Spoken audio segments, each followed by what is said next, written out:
Thank you for supporting the movement. On behalf of the performers, there's a few people that just came up here that always work in the back, behind the scenes. We got all the recognition on the floor, but it's all the hard work. They put in the hours, they sacrifice time with family, they sacrifice time with work, and I'd like to call them back on stage just to give them a proper...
It's really rewarding to see our own people come to the theatre to take time out of their lives to be here with us.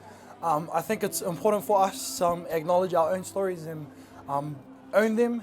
And I think just seeing the audience's reaction tonight really paid homage to the ones who came before us. Lalele means beautiful. As you can see, that was a beautiful show. It's so humbling, and it's one of those moments and experiences that you'll never forget, man. I'm just speechless here. I think, if anything, all glory goes back to God. It takes me back to all the our grandparents and all that. Like, hearing them sing, it's just, a taste of home. Tonight's show was like an actual finale, yes. A big grand finale. I'm so proud of the kids and their performance. They executed the movement and they were really hyped from the beginning right to the end. All in all, we are very proud of them. They made us so proud tonight, and we're just words can't describe the way we feel right now. We're just blessed with an amazing cast. Our Sawi Siva in 2016. Thank you so much, Sawi Siva 2016. It was amazing. The crowd loved it. We loved it. The energy was electrifying. It was fresh. It was new. And all we can say is...